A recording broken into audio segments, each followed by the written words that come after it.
فأنا ناصح لإخواني بالصدع بالحق تبيض وجوههم. السكوت في مسألة الحزبية يضرها، فاصدع بما تؤمر وأعرض عن المشركين. سلامي على دماج ورجالها والشيخ يحيى ودار العلم يا سعد بانيها. الحمد لله حمدا كثيرا طيبا مباركا فيه كما يحب ربنا ويرضى. أشهد أن لا إله إلا الله وحده لا شريك له وأشهد أن محمدا عبده ورسوله صلى الله عليه وعلى آله وأصحابه ومن تبعهم بإحسان إلى يوم الدين. أما بعد. Ikhwanil kiram rahimani wa rahimakumullah. Pada pertemuan yang lalu kita telah membahas terkait masalah hak-hak Nabi kita Muhammad sallallahu alaihi wasallam yang wajib untuk kita tunaikan. Dan ini diantara konsekuensi kita mengenal Nabi. Ya, mengenal Nabi sallallahu alaihi wasallam mulai dari namanya, kedudukannya. Nah, kemudian yang terpentingnya adalah hak-haknya yang wajib untuk kita tunaikan. Taib. Apa saja indaki Abdul Hafidh di antara hak-hak beliau?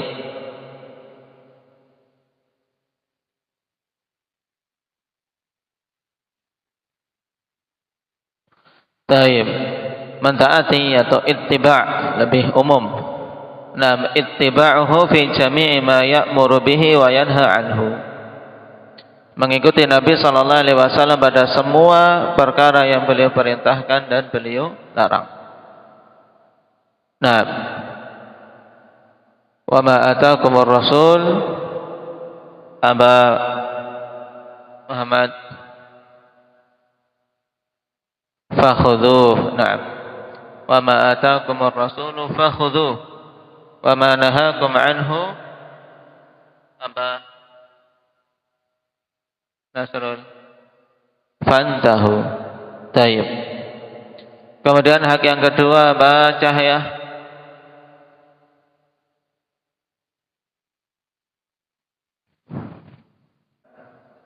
Mengimani semua khabar-khabar yang beliau datangkan atau percaya dengan kebenaran semua yang dikatakan oleh Nabi sallallahu alaihi wasallam.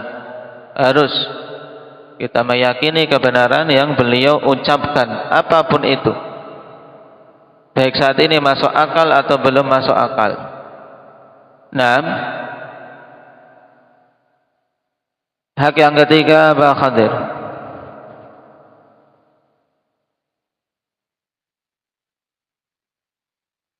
Nah, mencintai Nabi sallallahu alaihi wasallam dan mencintai semua yang beliau cintai. Nah, ini prinsip penting. Tidak hanya sekedar mencintai Nabi sallallahu alaihi wasallam. Karena kalau hanya sekedar mencintai Nabi sallallahu alaihi wasallam, ini akan banyak orang mengklaim dia cinta Nabi, tapi tidak memenuhi hak yang kedua, yaitu mencintai semua yang dicintai oleh Nabi sallallahu alaihi wasallam.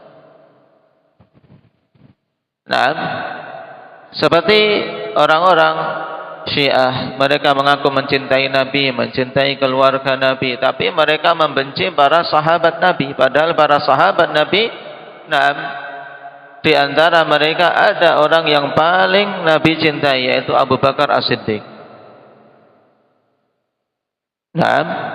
Demikian pula Ummul Mukminin Aisyah radhiyallahu anha, yang mereka berdua sangat dibenci oleh Rafidhah. Maka klaim orang-orang tersebut tidak bisa diterima. Mereka tidak akan dikatakan mencintai Nabi dengan kecintaan yang benar. Kenapa? Karena tidak mencintai apa-apa yang dicintai oleh Nabi. Perayaan-perayaan Maulid yang diadakan katanya sebagai ungkapan rasa cinta kepada Nabi. Ini tidak benar. Kenapa? Karena bukan bentuk kecintaan terhadap perkara yang Nabi cintai. Nabi tidak mencintai seperti itu. Nabi membenci kebid'ahan. Nabi membenci apa-apa yang diadakan di dalam agama yang bukan termasuk bagian dari syariat ini. Ini penting, poin yang keempat harus dipahami dengan baik. Taib. Kemudian hak yang kelima, Aba Hamzah. Keempat masih 6. Hak yang keempat, membela dan mengokohkan karena ungkapan Arab antum bahasa Indonesia kan akan jadi panjang, sebenarnya ungkapannya kan singkat. Apa? Menghormati. Ungkapan Arabnya apa? Ta'zir dan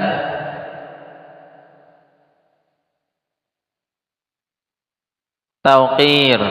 Nah, diingat, itu ada dalam surat Al-Fatah. Antum yang hafal itu, kalau sudah hafal surat Al-Fatah, diingat-ingat ta'ziruhu wa tauqiruh. Apa makna ta'zir, Fatur? Ta'zir itu apa? Membela. Ya, membela Nabi. Kalau ada orang yang mencela Nabi, ada yang mengolok-olok, membuat karikatur dan seterusnya, kita apa? Membela beliau. Membela beliau sallallahu alaihi wasallam. Ada yang menghina di hadapan kita, seseorang berbicara buruk tentang Nabi kita bela beliau sallallahu alaihi wasallam. Kita bantah orang-orang yang seperti itu, tapi dengan cara yang syar'i, bukan dengan demonstrasi. Ini bentuk ta'zir. Taib. Dan pada zaman sekarang ikhwan, ketika melemahnya kekuatan kaum muslimin, bukan berarti hak untuk kita membela beliau dan agama yang beliau bawa itu gugur, tidak. Pembelaan dengan kalimat-kalimat yang kita sampaikan melalui jalur kajian-kajian atau tulisan-tulisan, demikian pula doa ikhwan. Jangan sampai luput doa kita. Untuk apa? Untuk mewujudkan pembelaan kita terhadap agama ini. Yang kedua tadi apa? Tauqir. Apa makna tauqir? Akmal. Kalau ta'zir pembelaan, kalau tauqir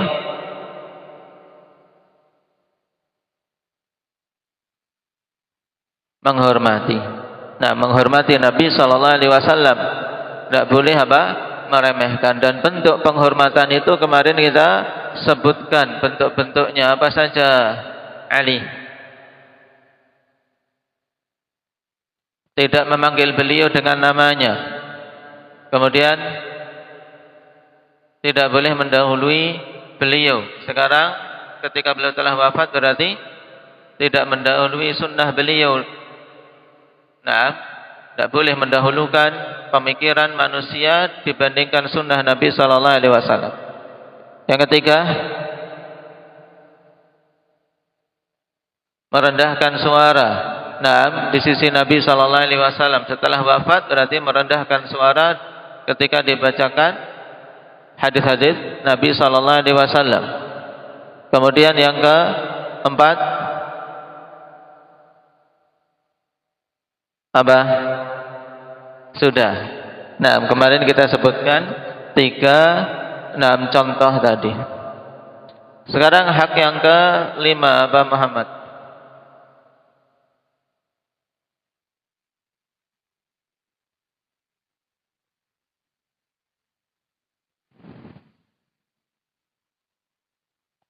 Hak yang kelima apa? Ini juga hak beliau akhwan, bersalawat atas Rasulullah sallallahu alaihi wasallam, tapi dengan salawat yang syar'i. Tayyib, tidak perlu ditambah dengan an menjadi sholawatan, tidak perlu. Nah, tapi bersolawat dengan solawat yang syar'i, bukan dengan bernyanyi-nyanyi atau bermusik riya.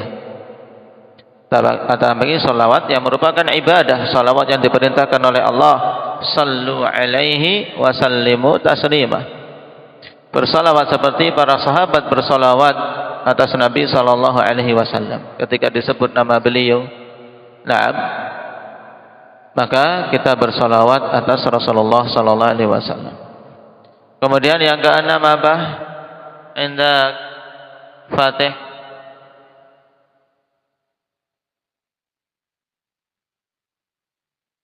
Taib, menetapkan kedudukan beliau pada kedudukan yang Allah Subhanahu wa taala berikan tanpa hulu, tanpa meremehkan, panjang, dilengkapi. Menempatkan beliau pada kedudukan yang telah Allah Subhanahu wa taala berikan tanpa hulu, tanpa meremehkan. Karena kalau hulu melampaui batas, ini juga tidak benar. Memuji Nabi melampaui batas, seperti yang dilakukan oleh kaum sufi, memuji-muji Nabi sampai pada tingkatan ketuhanan, seakan-akan Nabi yang mampu menyingkap semua musibah, memberikan ketenangan hati, memberikan kesembuhan dan seterusnya. Itu adalah Allah, bukan Rasulullah sallallahu alaihi wasallam. Dan sebaliknya tidak boleh kita meremehkan, karena beliau adalah utusan Allah yang paling utama, makhluk Allah yang paling utama. Kita wajib untuk mengagungkannya dengan mentaati perintah-perintah beliau, menjauhi larangan-larangan beliau alaihi salatu wassalam. Taib. Sekarang kita masuk pada bab berikutnya, ikhwan.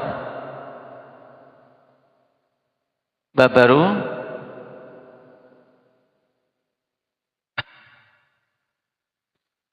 Asluddin wa qa'idatuhu amran. Asas agama ini dan pondasinya itu dua perkara. Al-awwal al-amru bi'ibadatillahi wahdahu la syarika lah, wa tahridhu ala dhalika wal muwalatu fihi wa takfiru man tarakah.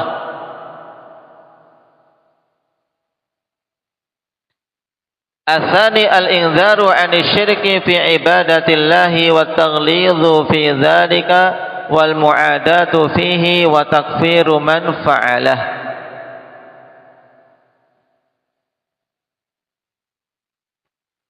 Bab ini, ikhwani fillah, bab yang penting karena berkaitan dengan asas paling pokok di dalam agama kita. Naam, asas yang paling pokok di dalam agama kita, makanya diberi judul Asluddin wa Qa'idatuh. Asal dan kaidah sebenarnya sama. Asal itu adalah yang menjadi asas yang dibangun di atasnya perkara yang lain. Kaidah juga pondasi yang dibangun di atasnya perkara yang lain. Nah, di asas dan pondasi agama ini dibangun di atas dua hal. Apa dua perkara itu? Ini harus dipahami. Yang pertama, al-amru bi'ibadatillah wahdahu la syarikalah. Perintah untuk beribadah kepada Allah Subhanahu wa taala. Perhatikan kata wahdahu la syarikalah. Wahdahu untuk menguatkan peribadatan itu kepada Allah Subhanahu wa taala semata. Dikuatkan lagi la syarikalah, tidak ada sekutu baginya. Jadi inti kalimat ini berarti apa? Asas yang pertama yang agama kita ini dibangun di atasnya adalah apa? Perintah untuk beribadah kepada Allah semata tidak menyekutukannya dengan sesuatu apapun.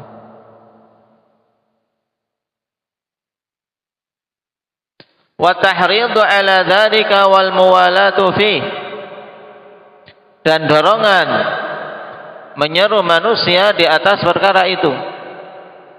Jadi kita mengupayakan untuk beribadah kepada Allah, tidak menyekutukannya dengan sesuatu apapun, tapi tidak berhenti di situ, tapi kita juga menyeru manusia, mengajak manusia untuk menunaikan hal tersebut. Ini maksud wa tahridu ala dzalik. Wal muwalatu fi, dan saling memberikan wala, saling memberikan rasa cinta dan saling tolong menolong di jalan peribadatan kepada Allah semata.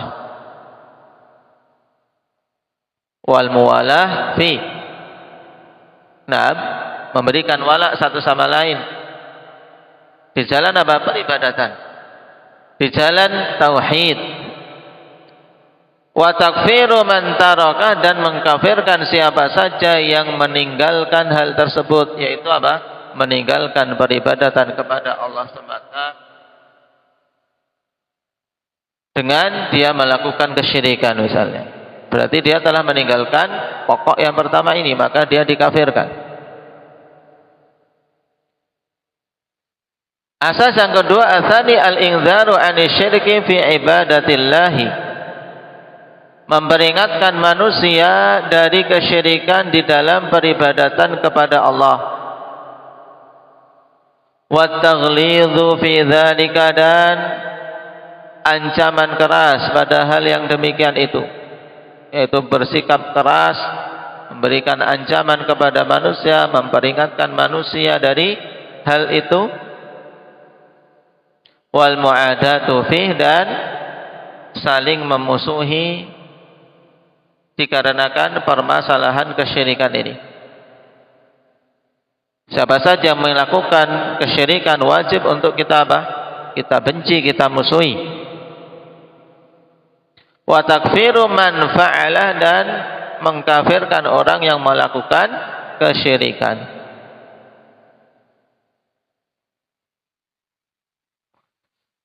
Taib. Qala syarih hafizahullah ta'ala, hadha min kalami Syekh Muhammad bin Abdul Wahhab rahimahullahu ta'ala. Ya, kalimat ini diambil dari perkataan Syekh Muhammad bin Abdul Wahhab An-Najdi rahimahullahu ta'ala sebagaimana dalam Ad-Durarus Saniyah.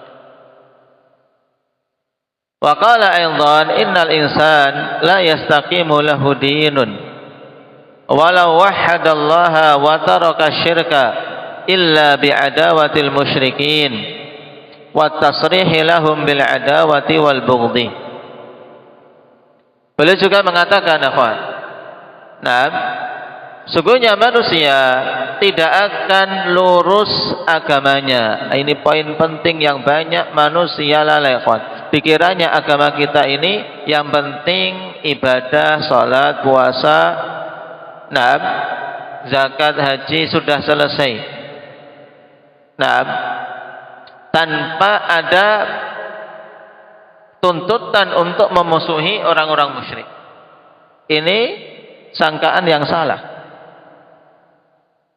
Kata Syekh Muhammad bin Abdul Wahhab, beliau mengatakan, sungguhnya manusia tidak akan lurus agamanya, tidak akan istiqamah, walaupun dia mentauhidkan Allah dan meninggalkan kesyirikan. Dia sendiri, ya, orang itu mewujudkan tauhid dan meninggalkan syirik, tapi dia tidak mau memusuhi orang musyrik, tidak mau membenci orang musyrik. Ini belum dikatakan istiqamah di atas agama Allah. Makanya dikatakan, innal insana la yastaqimu lahu dinun walau wahhadallah wa taraka syirka illa bi'adawatil musyrikin wat tasrihi bil adawati wal bughdhi wat tasrihi lahum bil adawati wal bughdhi, kecuali dengan memusuhi orang-orang musyrik dan tasrih. Tasrih itu apa? Secara tegas, bukan apa? Bukan sembunyi-sembunyi. Oh, enggak. Saya enggak membenci pelaku kesyirikan. Mereka sama-sama mencari kebenaran. Ketika ditanya, karena khawatir dikatakan orang yang apa? Orang yang tidak toleran. Khawatir dikatakan intoleran, khawatir dikatakan seorang yang fanatis terhadap agama. Akhirnya tadi untuk mengatakan orang-orang kafir itu penghuni neraka saja tidak berani. Mereka sama-sama beragama, semuanya inginnya kebaikan. Nah, ini ungkapan-ungkapan yang batil. Tapi wajib seorang apa? Kalau ingin agamanya lurus, tauhidnya bagus, adalah apa?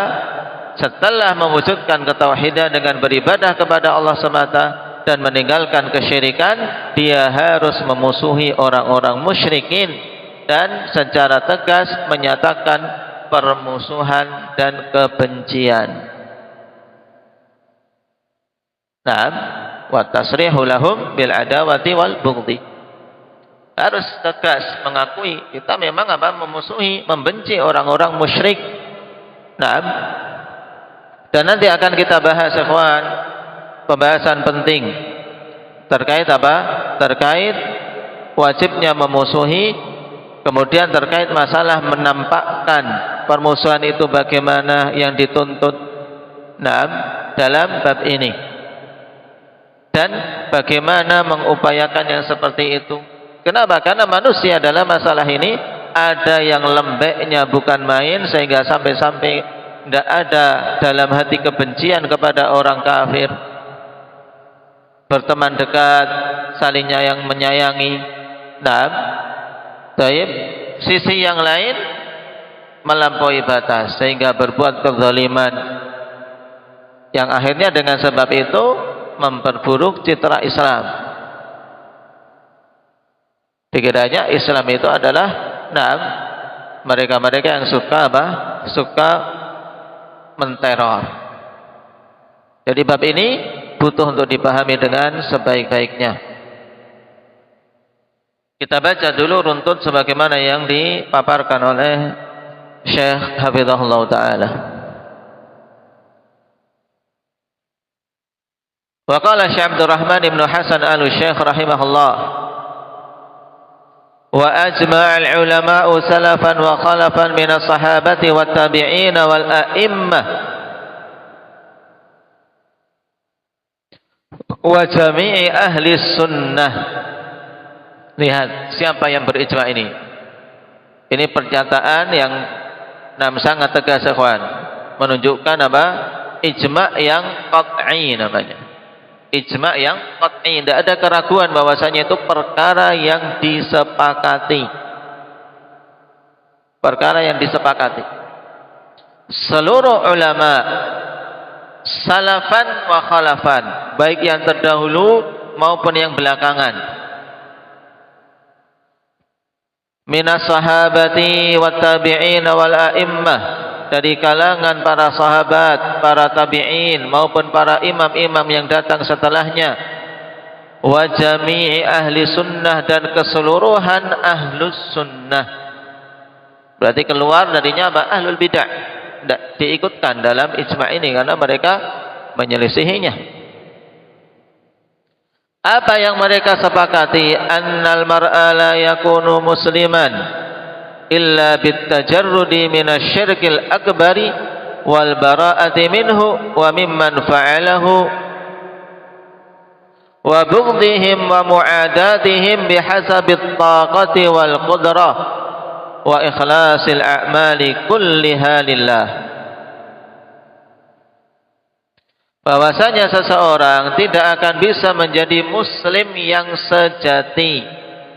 Adapun muslim KTP gampang, yang penting datang di kantor pencatatan sipil mengatakan saya muslim. Nah, ketika ditanya apa agamanya ditulis Islam.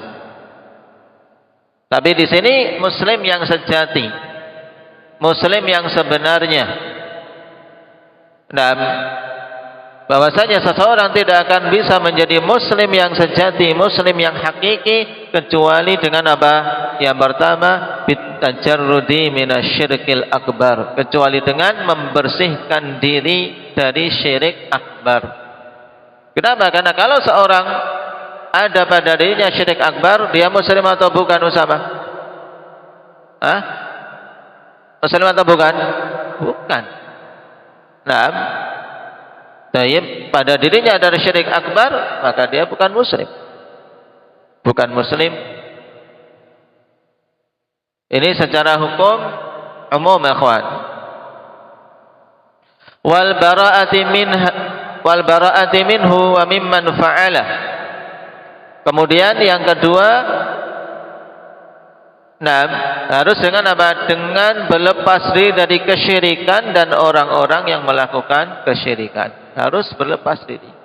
Tidak boleh ikut-ikutan, tidak boleh cawe-cawe, walaupun hanya sekedar iuran 500 rupiah untuk acara kesyirikan, boleh tidak? Ya. 500 saja. Tidak boleh tetap, walaupun 500 rupiah untuk acara bersih desa, menyembelih kerbau untuk dipersembahkan kepada penunggu desa atau kepada penunggu laut, ini semua syirik. Tidak boleh untuk ikut-ikutan walaupun hanya 500 rupiah. Wa mimman fa'ala, dan harus berlepas diri dari orang-orang yang melakukan kesyirikan. Walaupun mungkin dibenci, dianggap fanatik dan seterusnya. Tidak boleh seorang merasa takut. Yang ketiga, wa bughdihim wa mu'adatihim bihasabit taqati wal qudrah. Membenci, ya. Harus membenci mereka. Mereka ini sama maksudnya, Jabir? Ini kita belum mengatakan kafir-kafir di sini. Yang pas, siapa? Wa bughdihim, dan kita membenci mereka. Mereka siapa? Syukran? Musyrik, iya kan? Dari pelaku kesyirikan, agar pas.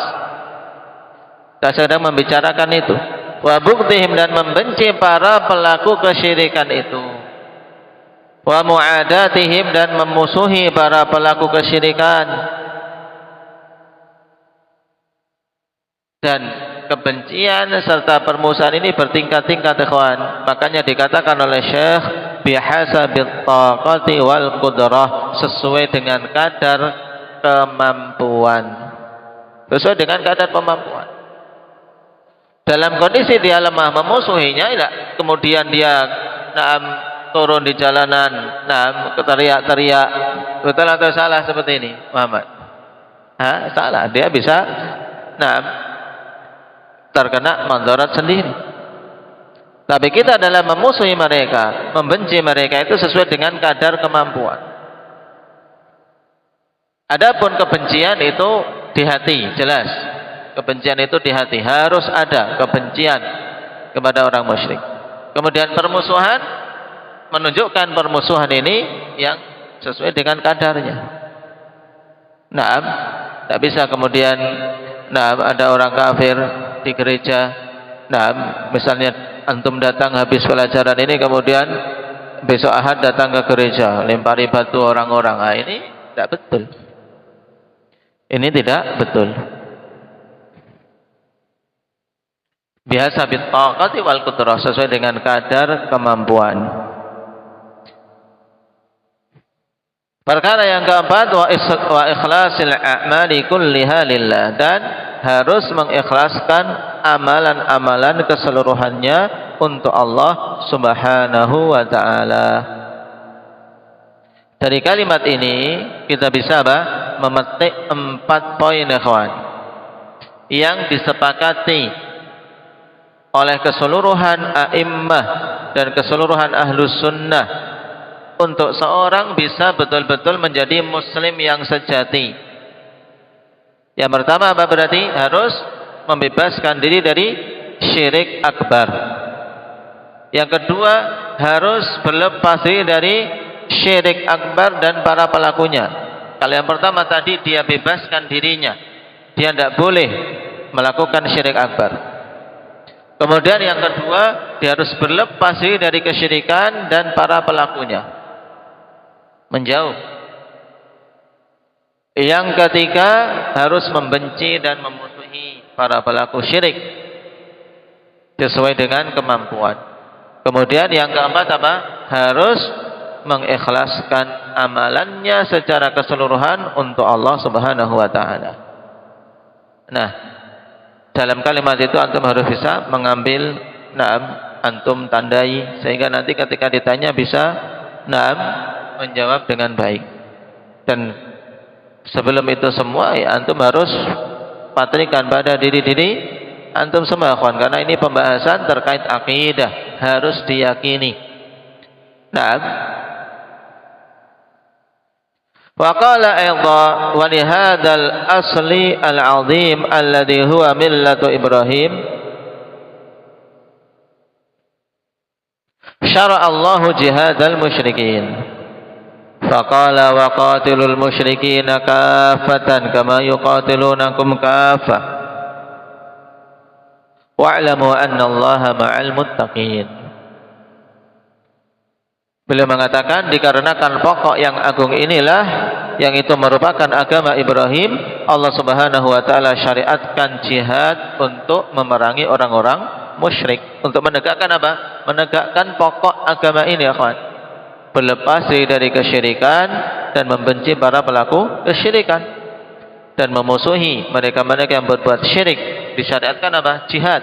Jadi jihad itu bukan hanya sekedar pelebaran kekuasaan, bukan sekedar apa? Untuk menjajah, bukan itu tujuannya, tapi untuk meninggikan kalimat Allah, yaitu untuk apa? Untuk menghilangkan syirik di muka bumi dan menegakkan kalimat tauhid.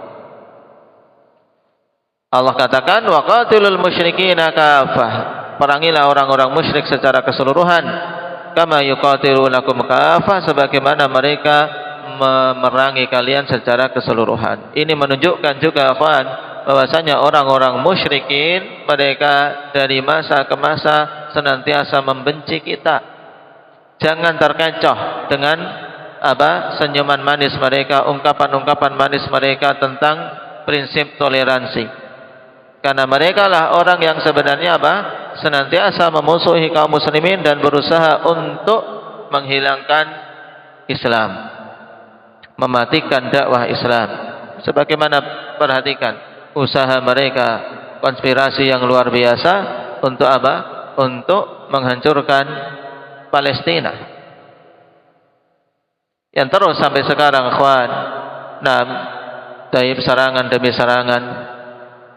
Yang wajib atas kita juga jangan sampai lupa, walaupun kita telah apa? Berhenti dari kunut nazilah, tapi bukan berarti berhenti dari mendoakan. Kita telah mengamalkan untuk kunut nazilah sebulan. Setelah itu, bukan berarti berhenti, tapi doakan, akhwan. Tetap doakan di khutbah-khutbah Jum'ah ketika kaum muslimin berkumpul, doakan untuk keselamatan saudara-saudara kita yang tertindas, teraniaya, dibantai di Palestina. Karena mereka masih terus terkadang melemah doa ini karena tidak diingatkan, karena mungkin kita tidak mendengar kabar. Tapi keadaan mereka masih sangat memprihatinkan di sana. Jadi doakan. Wa'lamu anna Allaha ma'al muttaqin, dan ketahuilah bahwasanya Allah Subhanahu wa taala bersama orang-orang yang bertakwa. Allah akan menolong dan membela mereka. Tayyib. Wa fil hadis bu'ithu bisayfi baina yaday sa'ah hatta yu'badallahu wahdahu la syarikalah. Dan di dalam hadis Rasulullah sallallahu alaihi wasallam mengatakan, aku diutus dengan apa? Dengan pedang. Sebelum apa? Sebelum datangnya hari kiamat. Menunjukkan apa? Beliau diutus dengan mengobarkan jihad melawan musuh-musuh Allah, dan juga baina yaday sa'ah menunjukkan apa? Beliau adalah nabi yang terakhir dan umat beliau adalah umat yang terakhir yang atas mereka tegak hari kiamat. Sampai kapan peperangan itu dikobarkan? Hatta yu'badallahu wahdahu la syarikalah, sampai Allah Subhanahu wa taala diibadahi semata, dia satu-satunya yang diibadahi, tidak ada sekutu baginya. Naam.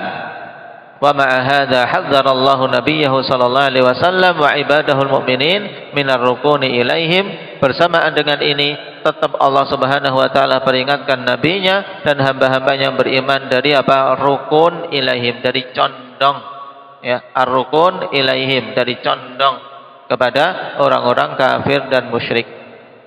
Ini penting.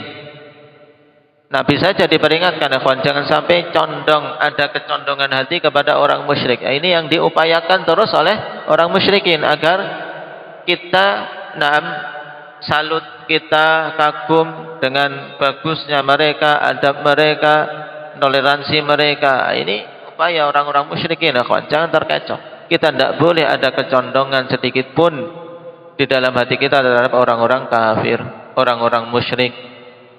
Qala ta'ala wa la tarkanu ilal ladzina dzalamu fatamassakumun nar wa ma lakum min dunillahi min awliya'a tsumma la tunsarun. Jangan sekali-kali kalian condong kepada orang-orang yang zalim itu, yaitu orang-orang musyrik, sehingga kalian terkena api neraka.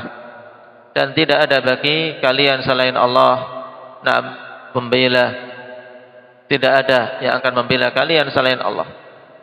Kemudian jika kalian condong kepada orang-orang musyrikin tersebut, kalian tidak akan diberi pertolongan.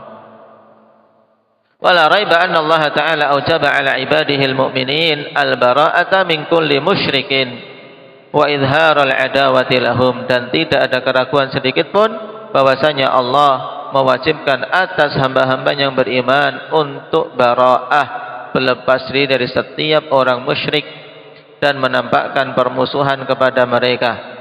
Wal baghdha, dan juga apa? Kebencian. Wa harrama 'alal mu'minina muwalatahum warrukuna ilaihim, dan Allah haramkan atas orang-orang yang beriman berwala kepada orang-orang musyrik dan condong kepada orang-orang musyrik. Nah, baik, ini ibarat mukaddimah tentang pentingnya al-wala wal bara yang ditempatkan dengan benar, ya kawan. Dan terkhusus di sini penegasan tentang apa?